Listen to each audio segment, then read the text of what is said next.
Hey, meet Kevin with HouseHack here. We have a deadline coming up on November 30th, and before we get into the video, I just want to make sure you know to go to househack.com and sign up on that DocuSign before November 30th. You have one full business week thereafter to wire your funds, which is December 9th, actually, is the deadline for you to wire your funds if you sign that you're an accredited investor by the 30th at 11:59 p.m. So check out househack.com. But for now, let's talk about FTX versus HouseHack. Hey everyone, meet Kevin here. I was asked, is it possible that my real estate startup could be the next Sam Bankman-Fried of FTX, which is obviously now a collapsed crypto brokerage and a pretty dang blunt question.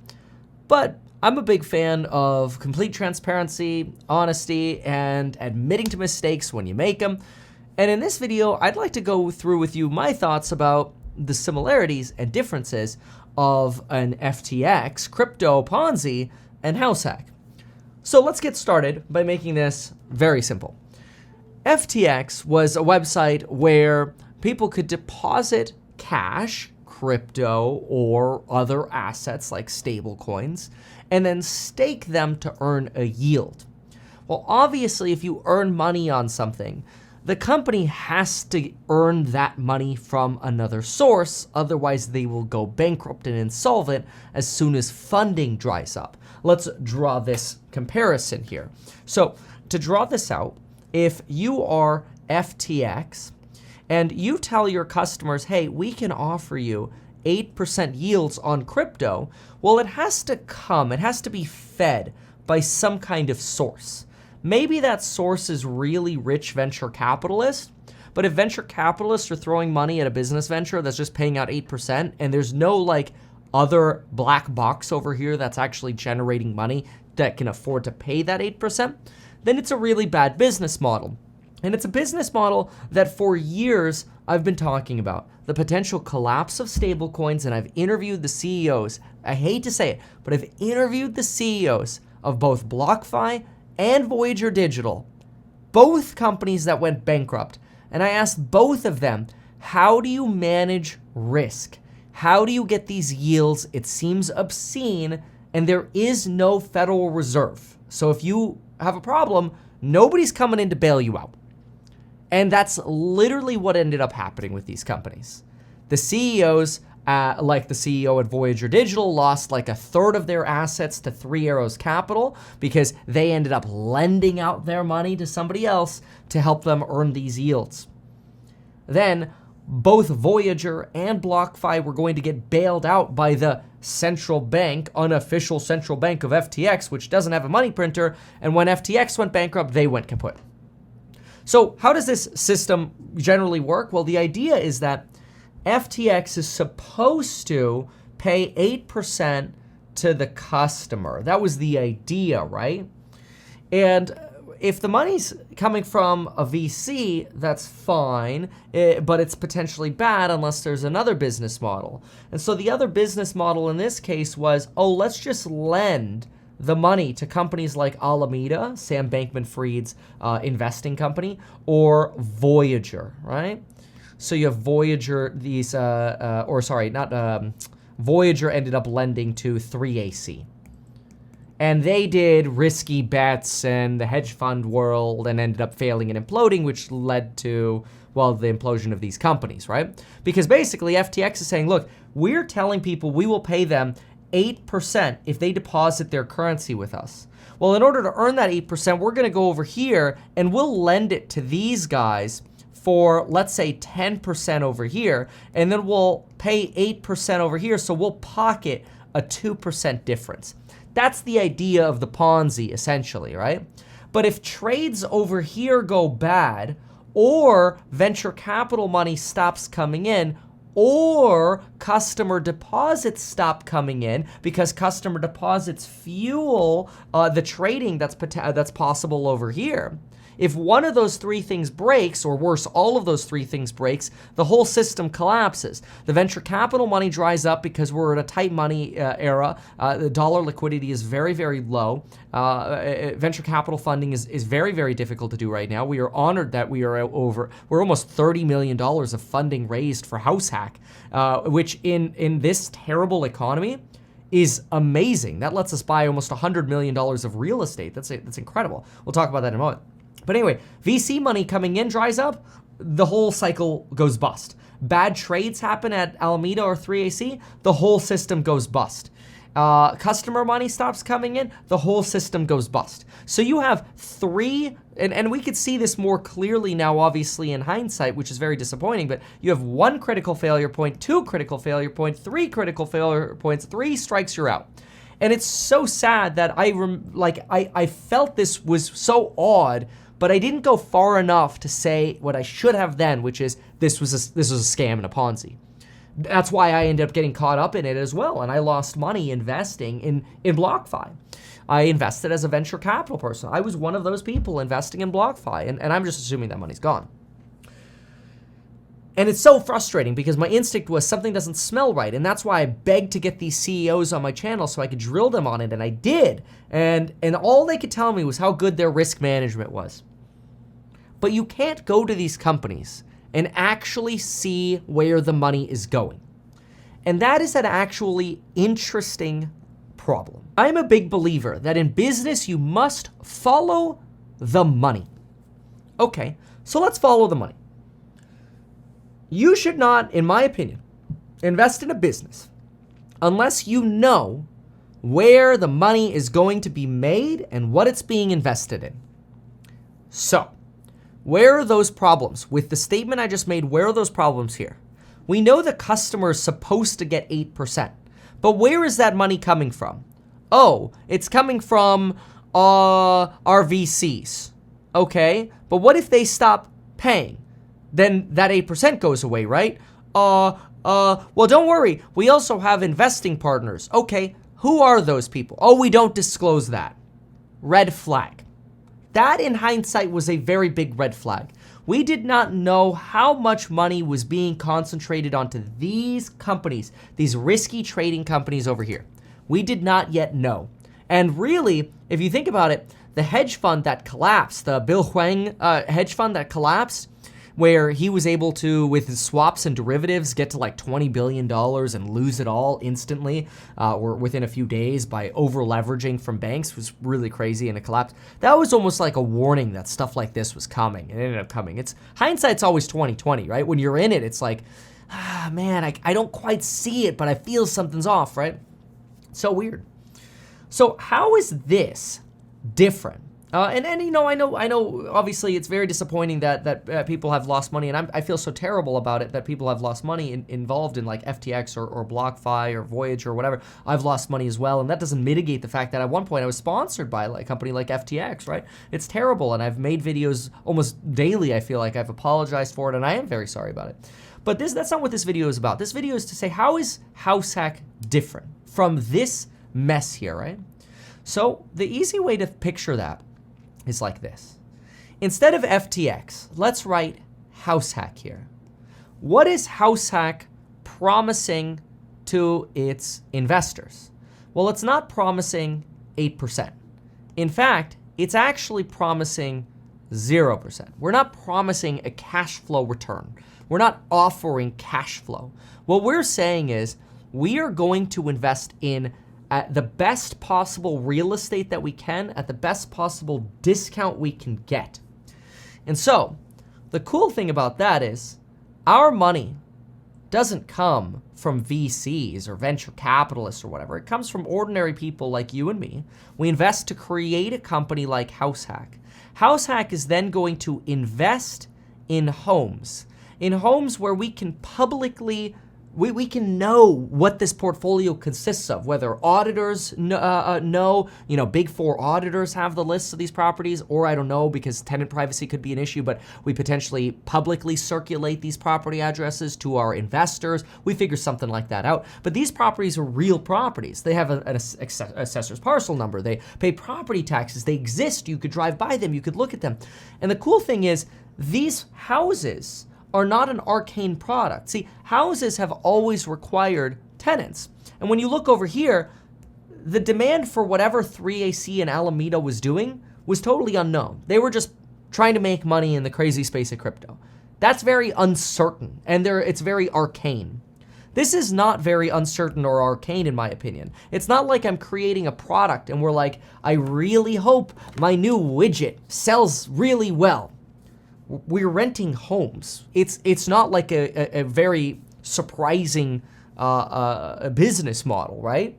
The big difference that I have, that I believe I can accomplish, is I believe I can buy these properties below market value, right? That's the big thing, is getting wedge deals. So I believe, for example, if this house is in a $600,000 neighborhood, I believe I could be all in on it for $500,000 with fix-up and closing costs. Now all of a sudden, I have a $100,000 wedge or an equity boost. Let me show that to you a little bit differently. Let's say we buy 100, that's roughly, what was that, about an 18% example there, right? Let's say we have $100 million of real estate that we buy with maybe 33% leverage in this example, or 50% leverage, whatever we end up raising. We end up buying $100 million of real estate. And let's say that real estate, after we buy it, fix it up, and rent it out, is worth $120 million. Well, we just made $20 million of money on paper.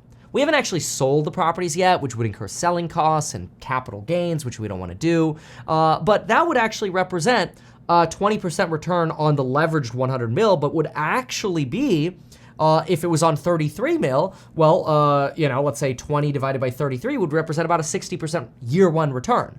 Now that return then gets buttered out and smoothed out into future years because we hold the portfolio and we only exchange or slice off a portion of the portfolio after maybe 5 to 6 years when those returns start kind of rotating down and it's time for new wedge deals.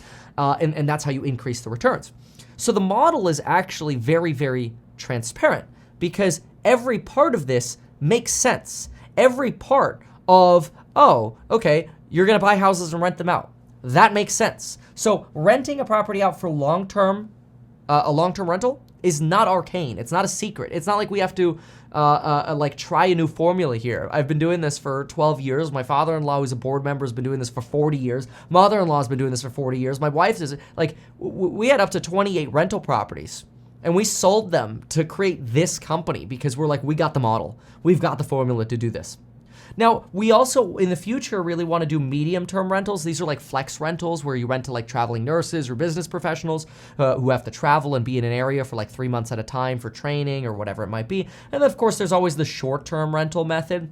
But you have to be careful here because I was just reading the Vacasa earnings call, and I hate to say it, but the Vacasa earnings call says there are big red flags coming for the short-term rental market, and that a lot of people are seeing their bookings not just seasonally decline, but abnormally decline going into Q4 here. So I'm very, very aware of what's going on with the short-term rental space, and so for me, I'm like, I can make HouseHack work, in my opinion, very profitably with just long-term rentals. I don't even need short and medium-term. That's just icing on the cake, right? So how is this different from FTX and this whole Alameda thing again? Well, again, we don't rely on customer deposits coming in. There's nobody who has to deposit money with us for us to do business. We have tenants, but that's just a normal income and expense thing. That's not like customer deposits. It's not like we're relying on investors in this company to constantly deposit money with us, right? It's not like that, which what you had here was you basically had this Ponzi where the money that people were depositing and getting 8% yields on was being sent to these arcane trading firms in hopes of creating profits for FTX or hopes of being able to pay those 10% yields. But as soon as those companies defaulted, not only does the 8% go away, but the company goes bankrupt. We're not relying on customer deposits here, right? We're relying on a large rental portfolio Now, if every tenant stopped paying rent, that would be a risk factor, but that's extremely unlikely. Knock on wood, I've never had an eviction in my career, and we never intend to have an eviction. We expect to have very, very high quality tenants. And again, the tenants are over here. They're kind of like at the hedge fund level of the Alameda example, right? And there is no customer depositing money over here. There's no requirement for a customer to deposit money to HouseHack. There's no requirement for venture capital people to continue to invest money. We don't need that. So you don't actually have venture capital that needs to keep coming in. We don't have customers depositing money. What you really have is just renting out properties, and you don't have that arcane disaster of Alameda and 3AC. You have properties getting rented as long-term rentals and being bought at wedge deals. That's it. That's the model. It's really simple. Now, some people are like, oh, but Kevin, how is this different from Fundrise? Well, this is extremely different from Fundrise. So Fundrise, this is the Vacasa, I have a Vacasa PDF in here. Okay, so Fundrise, I wrote Fundraise. I'm so used to writing that now. So here's the thing, Fundrise, I am not gonna ever bag on the competition. They're a very different product. I think they're good for some people. But what you have with Fundrise is what you're actually doing is you're investing in different syndications. So this is investing in a syndication. And that is very important to know. So this here is a syndication. Because a syndication, and you've got to read the PPM for those syndications, but it's complicated, but they could charge you anywhere between 20 to 35% waterfalls. That's sort of how much profit they take at the end of the deal. Then you usually have a 1 to 2% expense ratio, and that's annually usually. Now, one of the things that drives me nuts about Fundrise is when you look at their website and you're at their investor portal, they'll say something like, oh, your fees this quarter or whatever were 0.25% of rents received. But what they're not telling you is that, like, what I believe, and I'm not 100% certain of this, but I think on their income and expense statements, they actually charge the 1 to 2% fees here. And then they have a net income that comes out for the properties. So then there's net, and then they take the 0.25% off here. And so, darn iPad here. Anyway, so this fee is already built into their income and expense sheet, but they're hiding that expense from you. You have to kind of dig deeper in the financials to see that. And then they're telling you, oh, the fees are only 0.25%. So I'm not trying to bag on them. It's just be aware that this is a syndication. It's very different from what I'm doing. I'm not syndicating real estate. HouseHack is not selling you ownership in real estate. I want to be very clear about that. A syndication is like a partnership in owning real estate. Then you also have this company called Arrive, and Arrive is doing stuff where you basically like pick a property and you take a share of the cash flow of that property. And then there's also a REIT. So Arrive, I believe this is a type of syndication, but I'm not 100% sure about that. So high fees, you're having to pick individual properties. And then a REIT is usually, in my opinion, AUM driven. That's assets under management driven. And really what they're trying to do is they take in money and then they deploy it into real estate. They don't care about getting a wedge deal. They don't care about doing short-term rentals usually. They just, okay, we got this money, let's allocate it, then let's take an asset management fee of, 2%, 2 and 20, or whatever they end up taking depending on the REIT or the management structure, whatever. And they pay a lot of their money out in cash flow rather than reinvesting it, which I don't think is tax efficient, although there are tax benefits of using a REIT structure if you're going to pay out cash flow. If we were going to pay out a lot of cash flow, I would call us a wedge deal REIT. That's what I would call us if we were going to pay out cash flow. But we're not, because we're not AUM driven. We are right now driven on actually doing something very different. And that is building this. We want to build the company, HouseHack. So what is HouseHack that's then so different from these companies? And how do we reconcile these differences? Well, the easiest thing to do is just list the differences so you could see it. Benjamin Franklin always said, make a list. This is true. The Ben Franklin list, it became known as. So let's write it out. We're not a syndication, which means this is not a partnership. This is a corporation. This is a corporation that in the future, I want to take public. So the plan is to IPO this company. Phase one is we're going to start with wedge deals. We don't care about AUM or assets under management. We want to prove the wedge deal model at scale in a diversified way, which means maybe in 3-4 different areas around the country, right? Then we are going to, in the future, we'll expand from only long-term rentals to medium and short when the time is right. By the way, we also aren't going to buy real estate until probably the summer of 2023, tentatively, though that's still up in the air. We'll see how that goes, just because it depends on what the market does and what the Fed does and what rates do. But we'll do that slowly. We won't go right into Airbnbs, especially because I think the time might not be perfect for that. But I do think there's a big opportunity for getting below market value deals, especially in a depressed time like what we have now. So we're gonna start with wedge deals at scale. None of the other models do that. We're gonna do long-term and medium-term rentals in the future. None of the other companies do that. Then we expect in the future to really create a hospitality, this is long-term, right? A hospitality brand.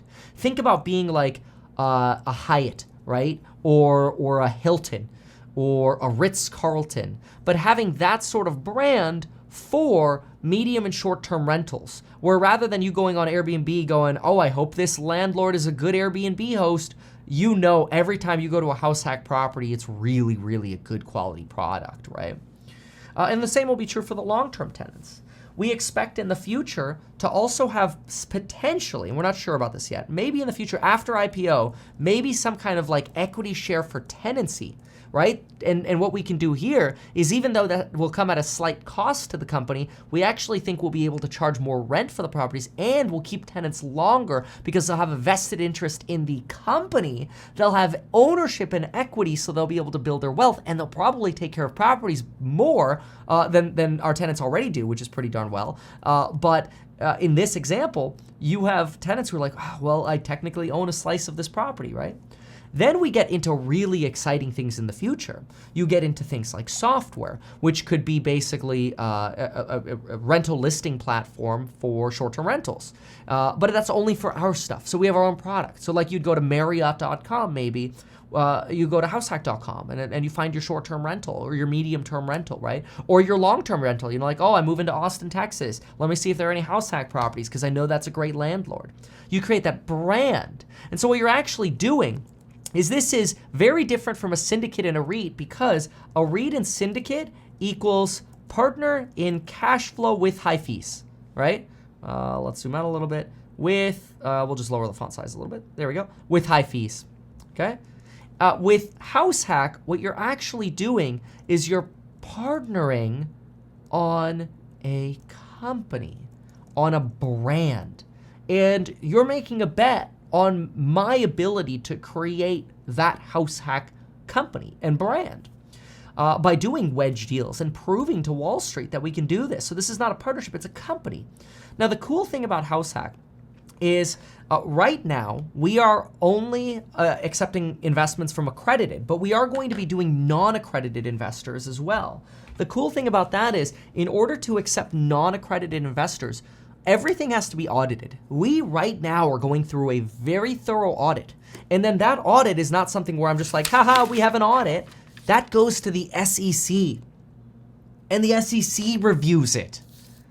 That's when we file for our Reg A, which we expect to do within the next, couple weeks here, probably, hopefully next week, maybe the week after.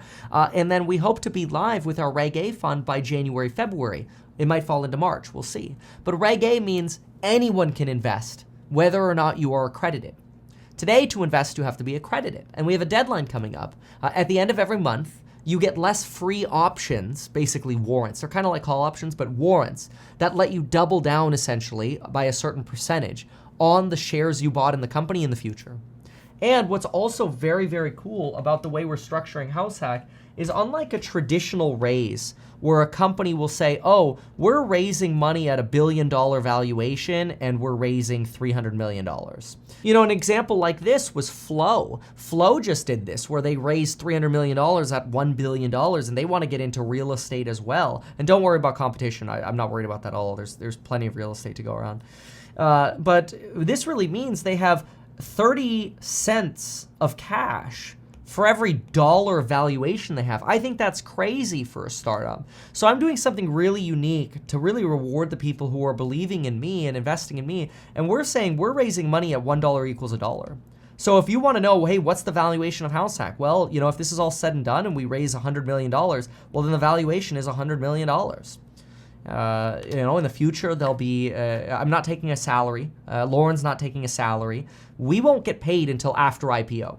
We'll have some kind of probably stock comp that'll be based on performance, and it hasn't been decided. It'll come after IPO or it'll be probably clear before IPO as a condition of IPOing, but then we'll be subject to long lockups. So I don't want anybody to think this is like some kind of get-rich scheme. Like, I'm going to be spending money on HouseHack and investing in HouseHack, my own money, before I ever see a dime back for years, way longer, I think, than even my investors. To me, it's like I'm the last one off the ship. This is my baby. I want to take this thing for the next 50 years. I'm very excited about what HouseHack is going to become in the long term. So, it's an interesting comparison. But I mean, again, when you compare FTX to something like this, what's so sad about FTX is it's arcane. When you follow the money, you can't. There are no properties to look at because it's all crypto, and you don't have all the public wallet addresses. You can't even audit it really if you try to, because it's such a mess. There's no SEC, there's no regulation, I didn't even talk about this. Lenders want to make sure, and we're not lending out money, right? That's like FTX was lending out money. HouseHack doesn't lend out money. That's another huge difference, right? But the other thing to keep in mind is if we go qualify to buy real estate and we need to get loans, we have to prove that we're financially capable of keeping the business operating by taking on the debt. FTX was the one doing the loans, right? To themselves, basically. It's so shady and so disgusting. Honestly, I appreciated this person's question who brought it up, but we've got a very different business model. It's very different from anything else, other product that exists. Hopefully this was insightful to you and a solid update. Thank you so much for watching. Make sure you go to househack.com to sign up, sign your DocuSign by November 30th to get the best benefits for warrants. If you have any questions, feel free to email us at ir@househack.com. This video is not a solicitation. The private placement memorandum at househack.com is. Thank you so much. Goodbye.